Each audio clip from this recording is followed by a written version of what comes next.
The Zephyrus G16 is a great all-round laptop, but it is pretty damn expensive. Well, the TUF A16 tries to answer that call. It's a relatively thin 16-inch gaming laptop at a way lower price. So what does the Zephyrus offer at this higher price, and what does the TUF sacrifice to be cheaper?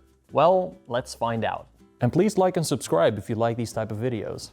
From the outside, it's pretty obvious that the Zephyrus is a little more premium than the TUF. It's got a full aluminum body, while the TUF has a plastic body. The TUF is still quite sturdy, but it just doesn't compare to metal. But despite its heavier and sturdier materials, the Zephyrus is actually lighter than the TUF, and its weight is also a bit more balanced. And it's also thinner. When you give engineers more money, they'll cram stuff into a smaller space. But the TUF A16 has a butt at the end, while the Zephyrus does not. So does that extra space mean more cooling for the TUF? Well, let's see later on in the video.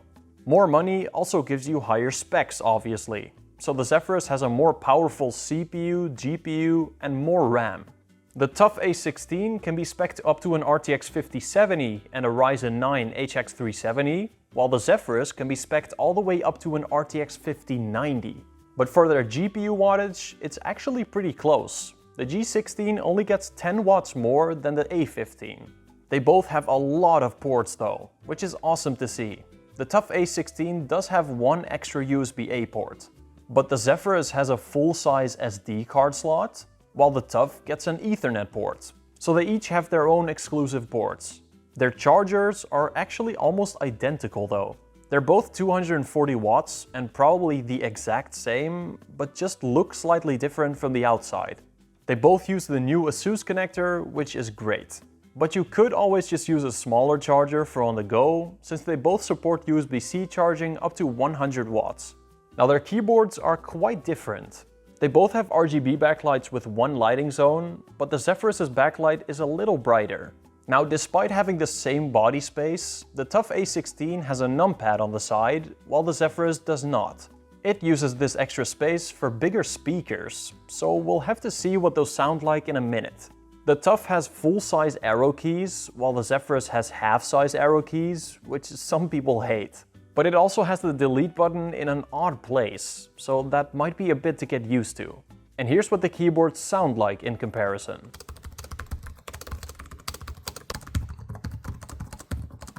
The Zephyrus's keys are a bit more clicky, while the TUF's keys feel a bit more thumpy. Personally, I think the Zephyrus feels a lot better to type on. It's more balanced and has a more satisfying feeling.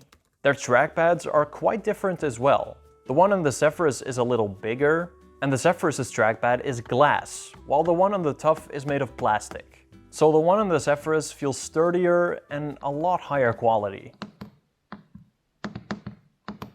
The one on the TUF is a little unbalanced and doesn't feel great on the edges here.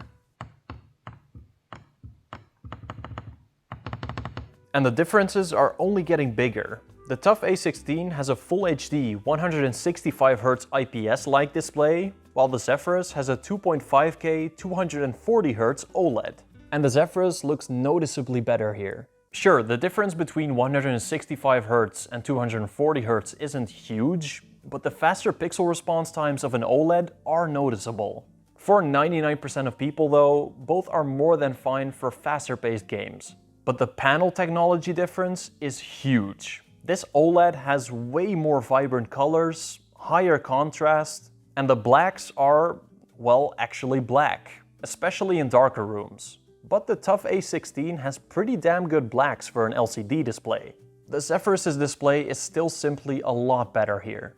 They have a different coating as well. The Zephyrus's screen is glossy with an anti-reflective coating, while the TUF has a matte coating, which does prevent reflections a bit better, but gives a lot more glare.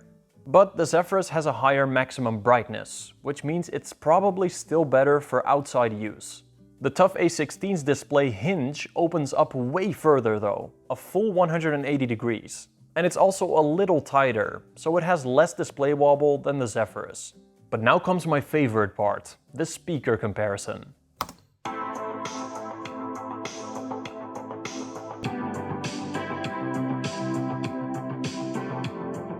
The Zephyrus gets louder, it has more bass, and just sounds more balanced in general. So yes, that extra speaker space does make it sound better. But the TUF A16 still has very good sounding speakers for such a budget-oriented laptop.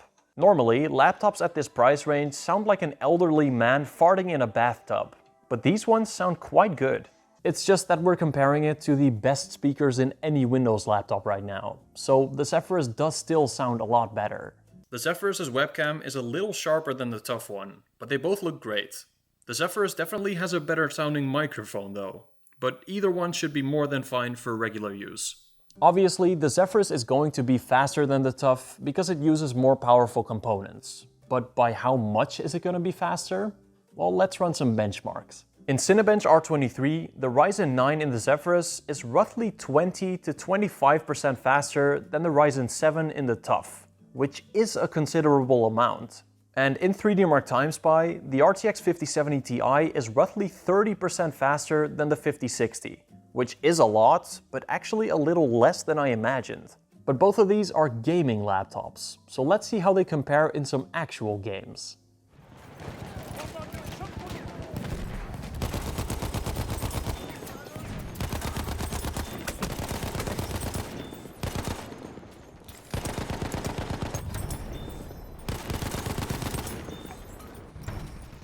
Huh?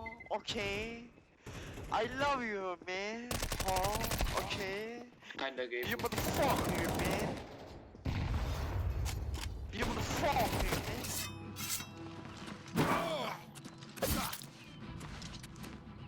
I'll hack you to pieces. Ha! You'll never take me down.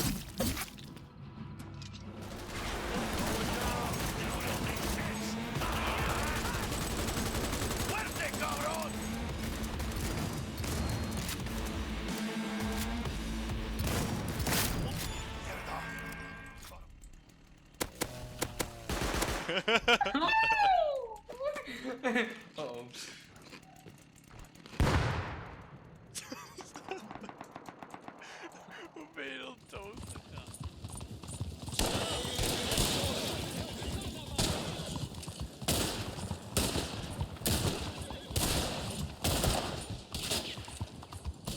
To absolutely nobody's surprise, the laptop with the faster components is faster. But the difference is not huge. Both of these laptops can produce high frame rates in the newest games, which is pretty damn impressive. The Zephyrus's GPU does have more VRAM though, so it will be more future-proof, since newer games will require more and more VRAM. Nvidia really cucked the RTX 5060 and 5070 laptop GPUs, since they don't go any higher than 8GB. So the Zephyrus being available with higher configurations is an advantage here. But both of these are great, and the RTX 5060 will be plenty for any game you throw at it. Now, the more efficient CPU usually gives the better battery life, but we're comparing an older budget Ryzen chip with a modern Intel chip, so both of these are not gonna be great. I compare them in two scenarios, under light use and during gaming. In the light use scenario, I played a YouTube video on them until their batteries died, with their displays at full brightness, at 60 Hz, and with their dedicated GPUs turned off. And the Zephyrus G16 did last quite a bit longer, but the AMD variant of this laptop lasts almost double as long, so it is being held back by its Intel processor. In the gaming test, I played Battlefield 1 with the same settings as before on battery. And here they both lasted about as long, which is about as long as any other gaming laptop. Now the TUF A16 is a little thicker and has lower power limits, so does it run cooler? Well, it's very close. The TUF A16 does run a little cooler, reaching maximums of 87 degrees on its CPU and around 85 degrees on its GPU, while the Zephyrus reached maximums of 91 degrees on its CPU and 85 degrees on its GPU. So they have about the same cooling capabilities, but the Zephyrus is just running at 10 to 15 watts higher. Their fans also get about as loud during gaming.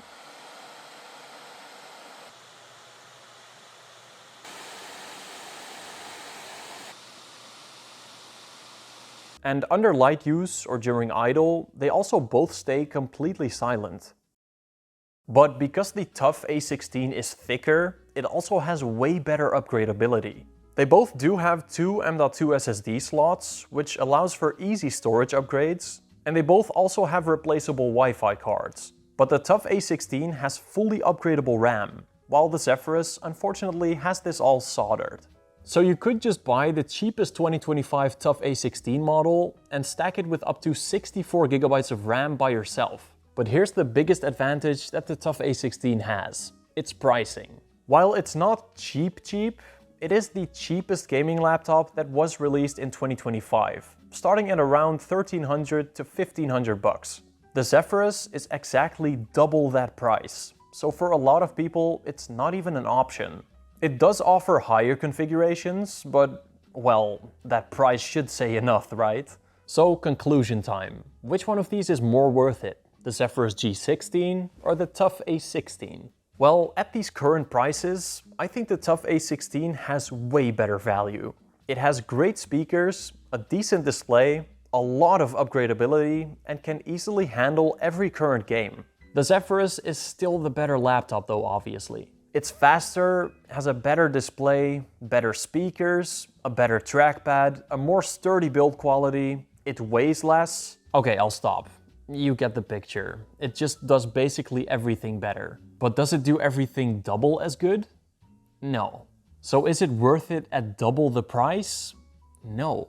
If you can spend the money, it's obviously a better laptop.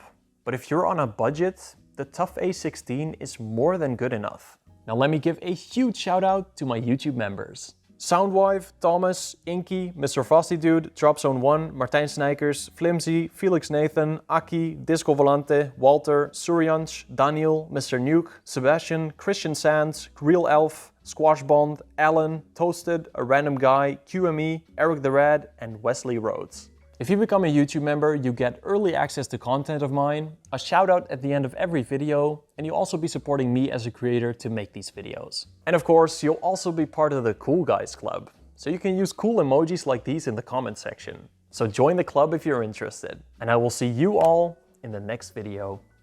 Bye bye. The enemy intelligence. Stop, you spy! The enemy has taken our